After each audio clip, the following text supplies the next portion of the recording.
Udah, nomor rekeningnya sebut, tulis ini. Kirimi, aku kirim ya. Tulis nomor rekening. Aku pencet sekarang. Sana duduk-duduk, nggak usah dulu pulang. Kasih setengah gaji menteri. Anak muda, maju satu. Pemuda harus berani, aku butuh pemuda. Ingat Bung Karno, berikan aku 1000 orang tua. Gunung Semeru aku cabut dengan akar-akarnya. Tapi berikan 10 pemuda, aku goncang ini dunia. Ada pemuda satu, yang maju satu orang. Maju satu orang. Mana topi saya tadi? Yang satu, naik juga. Dua, nggak apa-apa. Dua, aku butuh pemuda Jawa Timur seperti Bung Tomo. Aku butuh Bung Tomo pemuda, Bung Tomo zaman sekarang. Nanti. Kenapa nak? Kenapa 3 ya? Kenapa dulu zaman Belanda 14 ton, sekarang 4 ton? Kenapa?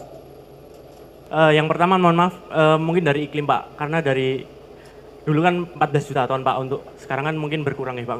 Itu aja. Karena iklim yang pertama, kemungkinan yang kedua dari cara tanam orang zaman dulu itu kan lebih gimana nih? Lebih pakem ngoten nih Pak, lebih pakem. Kalau dari maksudnya ini yang ada di depan jelek semua begitu maksudnya? Betul Pak. Iya pakem dulu berarti tidak pakem. Lawannya pakem dengan tidak pakem. Bukan seperti itu, cuman mungkin cara tanamnya berbeda Pak. Berarti berbeda, berarti ini negatif dulu positif kan? Sama-sama baiknya Pak, cuman. Oke. Iya. Kasih. Kenapa nak? Menurut saya karena ada beberapa hal sebenarnya Pak. Jadi terkait misalnya biaya produksi. Biaya produksi itu semakin lama semakin tinggi dibandingkan kita di tahun 2025 misalnya, dibandingkan orang tua atau kakek kami yang di tahun 80, mereka bisa dengan dengan panen sekian hektar bisa beli tanah. Nah, kalau di generasi kami mungkin untuk beli tanah aja, bayangkan beli tanah itu sewanya aja udah mahal Pak. Kalau ke Merauke, Kalimantan Tengah?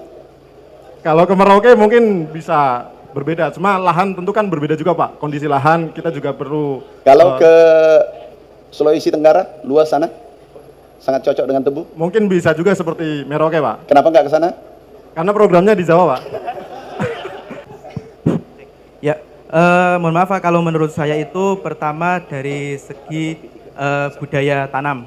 Artinya kalau dulu pada zaman penjajahan tanamannya terkonsentrasi, artinya ada institusi yang bisa dalam tanda kutip mengatur, memaksa, kudu harus tebu dan sebagainya. Dan juga di saat itu ada plotting lahan dan lain sebagainya, sehingga produksi akan jauh meningkat. Kalau sekarang mohon maaf, lahan pertanian berlomba dengan pabrik gitu sih Pak. Gitu. Di sini, yang satu, geser.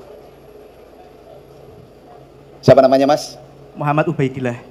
Bawa tas saya nggak? Tas sedekah? Nggak bawa ya? Udah, nomor rekeningnya sebut, tulis ini. Kirimi, aku kirim ya. Tulis nomor rekening. Aku pencet sekarang. Nomor rekeningnya hafal nggak? Kalau tidak hafal ya apa boleh buat? Nggak hafal? Boleh. Tapi saya ambil dulu. Nggak apa-apa, aku kasih waktu. Hebat. Itu hebat. Kamu juga hebat, Nek. Kasih topi. Mana topi? Topi saya tadi. Satu lagi. Topi saya yang saya pakai tadi. Ini yang hitam. Oh, ini. Oh, bukan. Nih.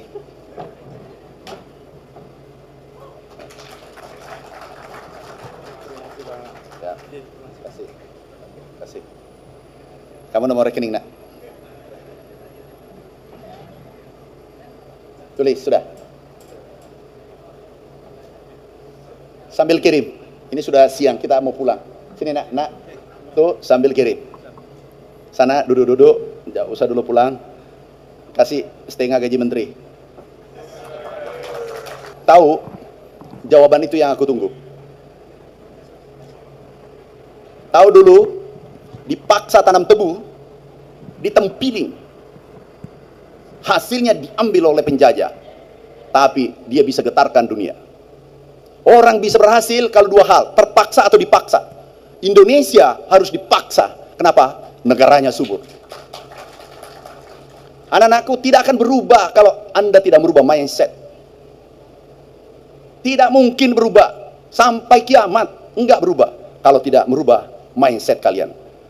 Change your mindset, you can change the world. Kamu rubah mindsetmu, kamu bisa rubah ini dunia. Apalagi hanya perkebunan. Tapi Anda harus berubah. Revolusi pemikiran, revolusi dalam bertindak, baru bisa berubah. Tanpa itu, nol. Yang banyak orang adalah gagasan, tanpa tindakan, nol. Pasti nol, nggak usah tunggu. Kalau kita hanya diskusi biasa-biasa seperti yang 79 tahun, tidak akan ada perubahan. Kalau tidak ada pemikiran revolusioner dan tindakan revolusioner, baru bisa berubah ini republik. Setuju? Tahu kemarin Bulog hanya 2 bulan naik 2000%. Kami diminta, Pak Menteri bisa mengubah, siap Bapak Presiden. Terus minta apa? Minta beri kesempatan aku copot yang tidak berkinerja dengan baik. Meritokrasi. Kami lakukan 2 bulan, mulai direksi sampai ke bawah, kami copot, naik 2000%. Itulah Indonesia.